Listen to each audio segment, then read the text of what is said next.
And another pleasant good afternoon to you. John Verlin, On-Demand Advertising Solutions, another digital marketing update. This is When Are My Ads Going to Start Working? Part 2, podcast number 54. I have to admit, I got a post yesterday on my YouTube page where I post these video podcasts, and it was written in Japanese. And I noticed somebody on the website had visited from Japan, and it came out right as I posted the video podcast on YouTube, and I finally was able to translate it, and whoever it was indicated, so creative, this is how it translated into English, so creative, tell immediately. But basically, they're probably saying, just shut up and tell us, quit hemming and hawing, and I agree totally. So thank you, whoever you were, for giving me that feedback. Okay, I get the message. All right. So anyway, how do you know if your ad's going to work? We talked yesterday, quick rehash about the importance of the dynamics of a small business marketing platform. That's listed there on the blog post from yesterday. And how important a business website is, small business website, how important a blog is. That's your launching pad for content, whether it's written blog posts, video podcasts, animated videos, anything you want.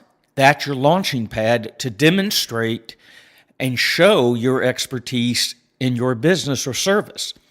It could be an interview with you. It could be customer testimonials. It could be whatever you have. That's your launching pad from your website.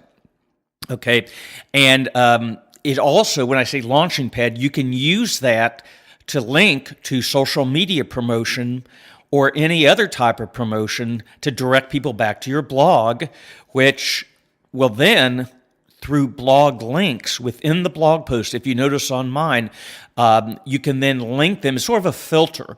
It's content they can enjoy or absorb, but then they can link and click through to your website. So that's the filter extension of click-through to your website that the blog offers. The blog posts, obviously, are either rich video content, rich content we call it, that is found by Google to be more favorable for their customers, so that's why we recommend that. And then you can send that out, like I say, through Facebook or Twitter or LinkedIn or anything else to promote that content.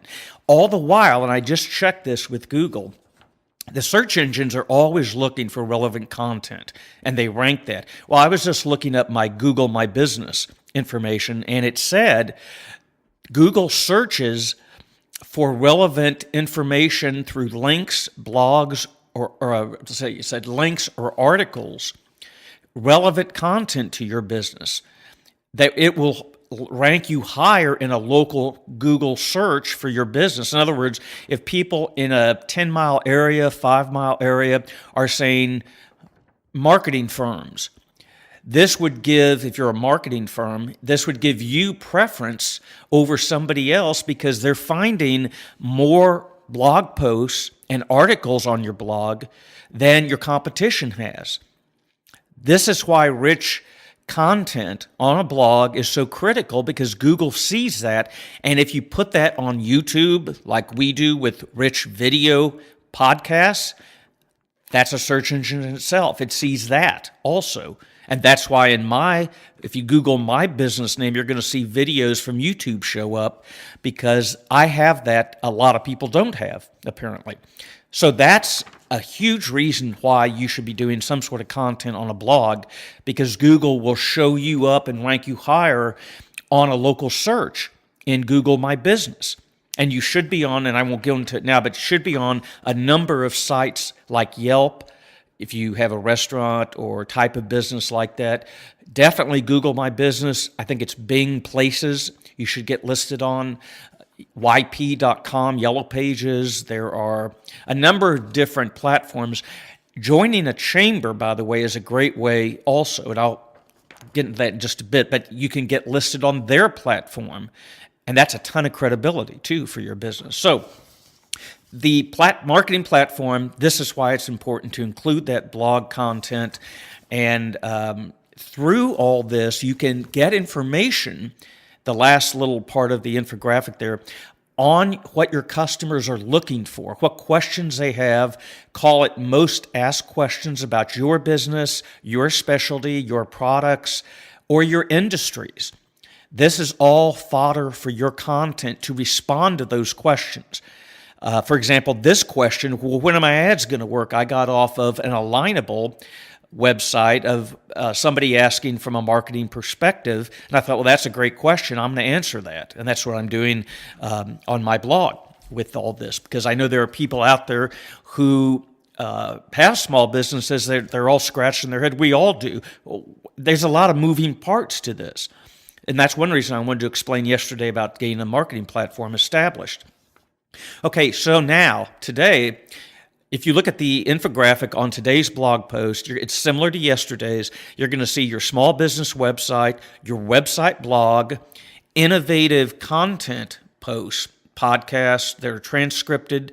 YouTube actually does this, does a closed caption type transcripts that are read by the Google search engine.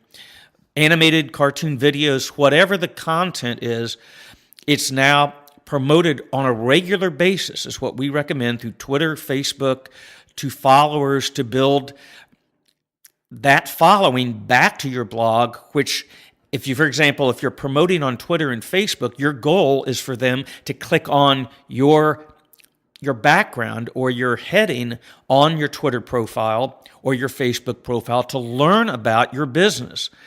It's, again, a sort of a filter that will traipse back to your blog, which they'll click through to your website. It's a slow process. This is the problem. It's slow. You can't force this. But building a brand is what this is. This is your expertise and your reputation, and it's all online, but it ventures out all over the place. How long did it take Hershey syrup to build a brand over the years, to fend off competitors? Everything is building a brand. This is one way of doing it, that once you build this platform, this marketing platform, you own this. This is now you may say, well, John, why do I have to invest money in a website? Why do I have to do this, do that? It's because you now own that platform. The blog and your website and your promotional efforts are now able to be owned by you, and you can track all this.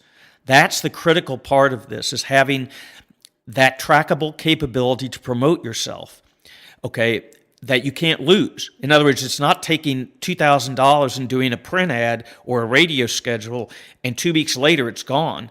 Once you build this out, you own this, and you can continue to add to it through your blog posts and your consistent content that is consistently ranked by Google.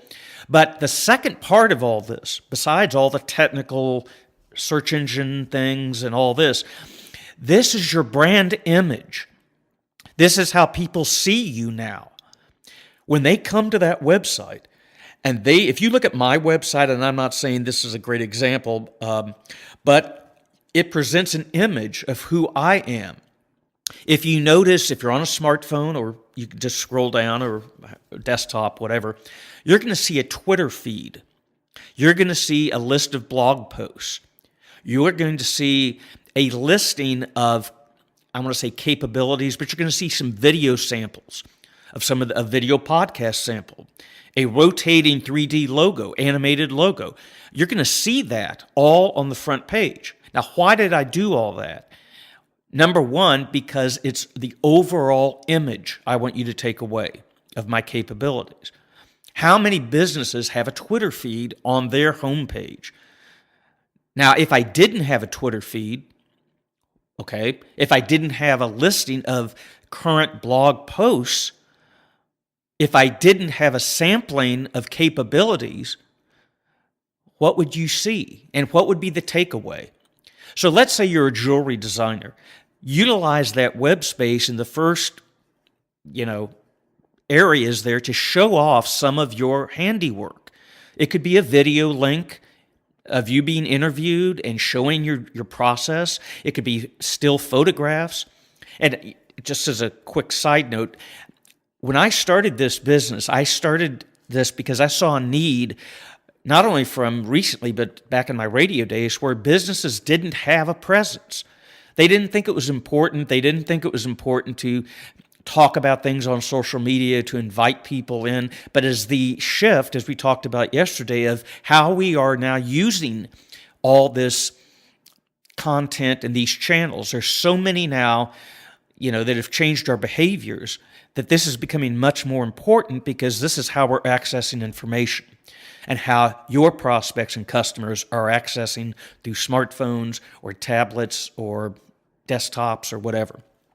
So you can highlight, this is your showcase. The website, the blog, this is you showing off. Now, regards to the Twitter and the blog imaging for branding, by showing consistent twittering or tweeting, it shows relevance. Same with the blog post, listing of blog posts. If you saw a blog post from November 2014 on my site, and then you saw a Twitter thing that was 10 days ago or a month ago, what kind of an impression is that going to leave? So this gives you an opportunity in your website to show current tweets regarding your expertise to your followers. Same thing with the blog post. It's showing you're alive, you're well, and you're relevant. That's why that's important. Again, that's all part of your brand. It's kind of like if you were to look at go meet with a prospect, or you were doing business with someone and you hadn't met them, you went and met them, and they're wearing clothes from 1970. And they look like they're in a disco, or they're wearing the disco era. What's your impression of them? Well, that's kind of the impression people get sometimes from going to some websites. They're outdated. They're not fresh, up-to-date, hip. I don't even say that, but they're not current. The website thing, I actually have had a couple prospects I've talked to say, well, by the way, I've never really done a ton of web design. I don't really want to, but they like my website. Well, can you replicate that for me? Yeah, and that's where I got into some of that. I can do that, and I will do that. It all comes down to costs, and I've had a number of people tell me all the things I'm suggesting they do, and they come back, this is expensive. I say, well, yeah, that's why you've got to pick and choose what you really need. What I'm focusing in on this marketing platform, this is to me the minimum. Now, once you build the marketing platform, if you look on that infographic, Google search engine constantly seeking on the blog, the website, social media, the posts you have, the type of things you're promoting through social media. If you look on the far left, it says logo, business card, print, radio, TV, direct mail, all lead to your website. This is where you spend your marketing money, technically. Once you get that platform built, now you're ready to go into spending money for advertising. Radio, TV, print, whatever. But guess what? When you promote your business through those mediums, they have a place to go now. You can link it to your website. You can put it in a direct mail piece. Click here, follow it, paste this in your browser, and check us out. You now have something you can show off your expertise with. Before, you may have said, call us or come by our address, or maybe go to this Facebook business page or something. Now you have something to be proud of. You've got a marketing platform. You can now put money into media and advertise it and promote it. Now you say, well, John, what should I use? Well, we're in this interim shift, I believe, of shifting from full-time radio listeners, print readers, direct mail readers. Things have changed. The postal service has changed. We don't get as much direct mail anymore. Maybe that is an opportunity. Maybe it isn't. I don't know. This is where your scientist comes in. I, for example, using the Google AdWords, I'm testing that. I'm testing Facebook ads in an area around 10 miles of my business. Test. Why am I doing that? Well, I'm curious. The big argument is in marketing circles, well, you don't get enough reach. You have 300 people see your ad versus 10,000 on radio. But that's why testing and retesting is so important to determine what is the offer, what is your angle, if you want to call it that, to get people to respond. And of course, you should have landing pages, which I'm not going to go into all that now, but all of this marketing leads into the same direction of whether it's business cards, get out of the house or the office, go to meetings, you meet people at chamber events, fairs, whatever it is, it's a matter of all of this working together.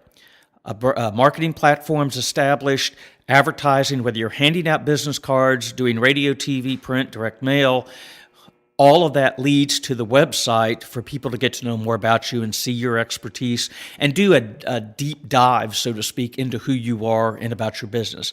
John Verlin12 at AT&T.net is the email. I'd love to hear from you. OnDemandAdvertisingSolutions.com is the website, and we'll talk to you next time.